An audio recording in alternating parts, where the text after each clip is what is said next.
Hi అండి, అందరికీ నమస్తే అండి. వెల్కమ్ టు మై ఛానల్ అండి. ఈరోజు నా స్టైల్లోని పన్నీర్ కర్రీ నేను ఎలా ప్రిపేర్ చేసుకుంటానో చూపిస్తున్నానండి. ముందుగా ఒక పావు కిలో పన్నీర్ తీసుకొని చిన్న చిన్న ముక్కలుగా చేసుకొని పక్కన పెట్టుకోవాలండి. తర్వాత స్టవ్ ఆన్ చేసుకొని కడాయి పెట్టుకొని 2 స్పూన్ల నెయ్యి వేసుకోవాలి. నెయ్యి హీట్ అయిన తర్వాత పన్నీర్ ముక్కలు వేసుకొని ఫ్రై చేసుకోవాలండి. ఇప్పుడు 2 మీడియం సైజ్ ఆనియన్స్ని తీసుకొని మిక్సీలో వేసుకొని పేస్ట్లా తయారు చేసుకొని పట్టుకొని పెట్టుకోవాలండి.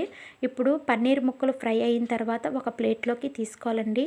అదే కడాయిలోకి 2 స్పూన్ల ఆయిల్ వేసుకొని 2 ఇలాచీలు 3 లవంగాలు చిన్న దాల్చిన చెక్క వేసుకొని ఫ్రై చేసుకోవాలండి. ఇవి ఫ్రై అయిన తర్వాత ముందుగా తయారు చేసుకున్నటువంటి ఆనియన్ పేస్ట్ని వేసుకొని కలుపుకోవాలండి.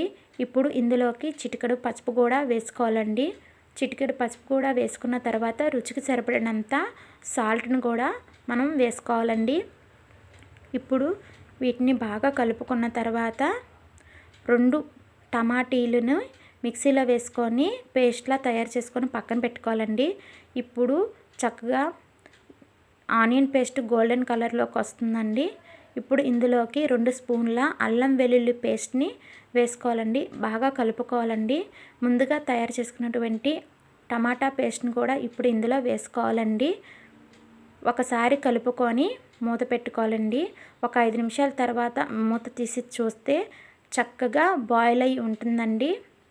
ఆనియన్ పేస్ట్ టమాటా పేస్ట్ చక్కగా బాయిల్ అవుతుందండి. ఇప్పుడు మీ స్పైసీకి తగ్గట్టుగా కారాన్ని అయితే వేసుకోవాలండి. ఒకసారి బాగా కలుపుకోవాలండి. ఇప్పుడు ఇందులోకి ఒక 25 గ్రాముల పల్లీలు 10-15 జీడిపప్పు పలుకులు మిక్సీలో వేసుకొని పేస్ట్లా తయారు చేసుకొని దానిని ఇప్పుడు ఈ కర్రీలోకి వేసుకోవాలండి. చక్కగా కలుపుకొని ఒకసారి మూత పెట్టుకోవాలండి. ఒక 5 నిమిషాల తర్వాత మూత తీస్తే చక్కటి గ్రేవీ తయారవుతుందండి. ఈ గ్రేవీలోకి మనం ఒక 4 పచ్చిమిర్చిని నిలువుగా చీల్చుకొని అవి ఇప్పుడు వేసుకోవాలండి. ముందుగా వేసుకుంటే పచ్చిమిర్చి బాగా బాయిల్ అయిపోతుందండి. అందుకని ఇప్పుడు వేసుకోవాలి. ముందుగా ఫ్రై చేసుకున్న పన్నీర్ ముక్కలు కూడా పచ్చిమిర్చి బాయిల్ అయిన తర్వాత ఇప్పుడు వేసుకోవాలండి. చక్కగా నేను వీడియోలో చూపిస్తున్న విధంగా కలుపుకోవాలండి. ఇప్పుడు ఒకసారి మూత పెట్టుకోవాలండి. ఒక 5 నిమిషాల తర్వాత మూత తీసిన తర్వాత ఒక చిన్న గ్లాసుడు వాటర్ వేసుకొని కలుపుకోవాలండి.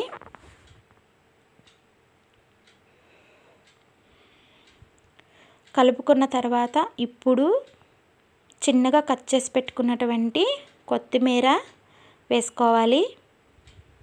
తర్వాత గరం మసాలా పౌడర్ కూడా ఈ టైంలోనే వేసుకోవాలండి. ఇప్పుడు ఒకసారి మూత పెట్టుకొని 5-10 నిమిషాలు బాగా బాయిల్ చేసుకోవాలండి.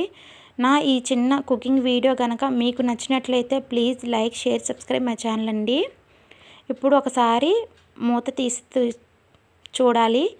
ఇప్పుడు ఆయిల్ పైకి తేలిపోయిద్దండి. అంటే మనకి కర్రీ తయారైపోయినట్టేనండి. ఓకేనండి. నా ఈ చిన్న వీడియో కనుక మీకు నచ్చినట్లయితే please like, share, subscribe my channel అండి. ఓకేనండి. మరొక మంచి వీడియోతో అయితే మళ్ళీ కలుద్దామండి.